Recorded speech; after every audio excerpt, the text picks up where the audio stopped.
The dating world has never been as simple as it is today, at least in theory.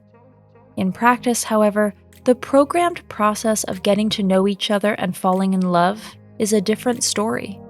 The variety of options means that we no longer want to commit ourselves for fear of missing out. Adding to that, not only paper is patient when it comes to whitewashing one's own person. The digital nimbus is even more so. In order to look better, people cheat, deceive, gloss over, and exaggerate for all it's worth. As practical as online dating is, it unfortunately has a dark side. Its anonymity means that many dark characters prowl around there who are not really looking for a partner or a lifetime together. Some of these characters are on the lookout for a defenseless victim, a willing renovation project, or a psychological garbage can. In any case, you should immediately cross the following 5 toxic groups of people off your maybe list. With them, you can expect hell at best, certainly not heaven on earth. If you like our videos, feel free to support us with a thumbs up, subscribe to Psychology in Mind, activate the bell for notifications, and get excited for new videos uploaded every day.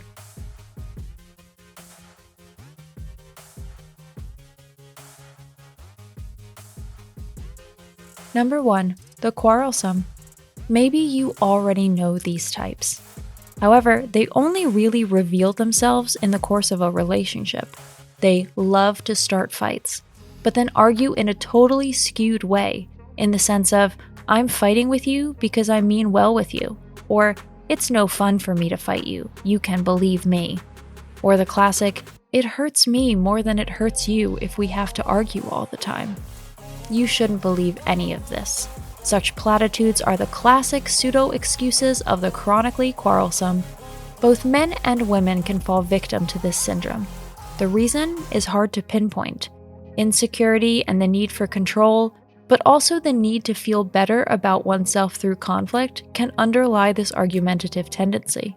When dating, you can recognize these notorious troublemakers by the way they start arguing with service staff or other guests over trivial matters, have nothing good to say about the restaurant or the place where you're meeting, and overall seem as if they're always up for a ruckus. Number 2. The Narcissists. Narcissists are closely related to the Quarrelsome. However, they are much better at making contacts and initiating relationships. Unfortunately, we often don't see their true colors until it's almost too late, and we've unsuspectingly fallen into their web.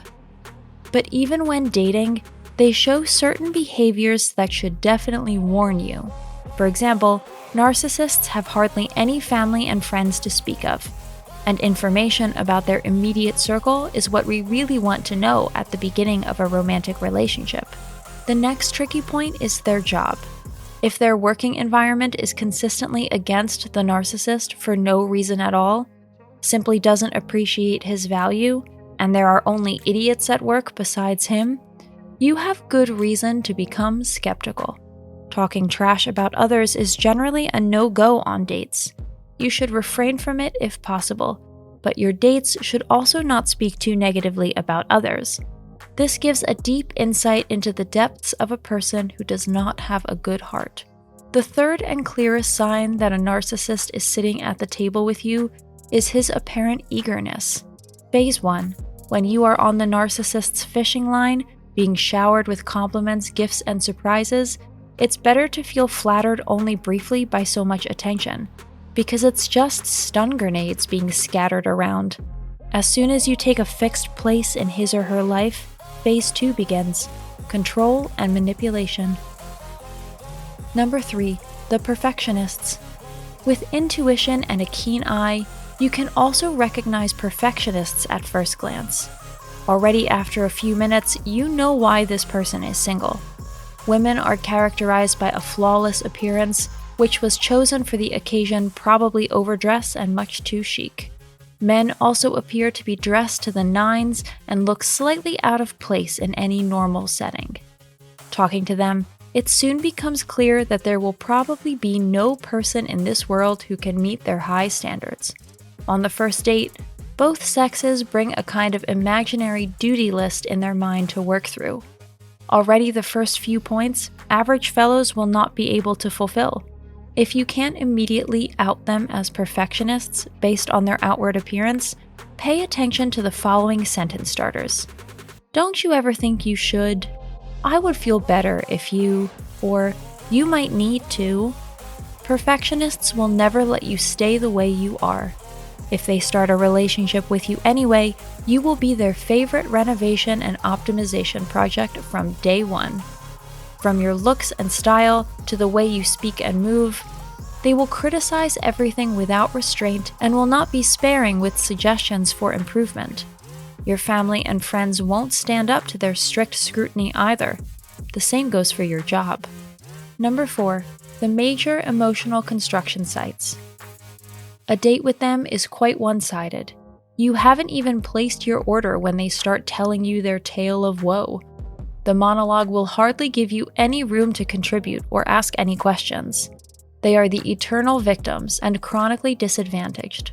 Although you have only just met, they will not be stingy with intimate details from their life so far and will describe all their disappointments and emotional crash landings to you in epic detail.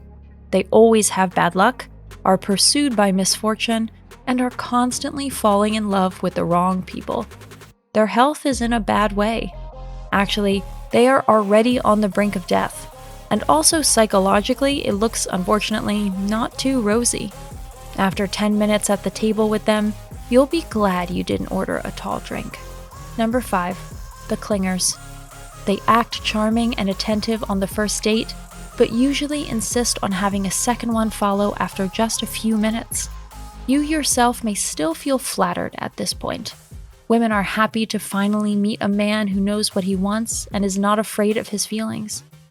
Men like the admiration and warmth that seems to resonate here. That very evening, however, you'll be bombarded with text messages and maybe even a phone call. This goes on, and you shouldn't be surprised if these human burrs show up at your door unannounced. Their stalking qualities are unbeatable, and their persistent, investigative approach will soon dominate your life. Today's conclusion: hands off instead of holding hands. The first date serves to get to know each other for the first time. Exploratory conversations should take place here, while a personal impression is allowed to develop. Anyone who abuses this opportunity for an instant therapy session or to make unsolicited suggestions for improvement is not a potential partner for you. Your intuition will probably sound the alarm anyway if one of these 5 types shows up in the scene. Important: don't say yes to a second date when you actually mean no. The first date sets the tone. Don't be misled. That's it for today. Thanks very much, and see you soon. Thanks for watching. Did you find this information helpful? Do you have experience with it? We would love to hear from you. Leave a comment below and let us know your thoughts.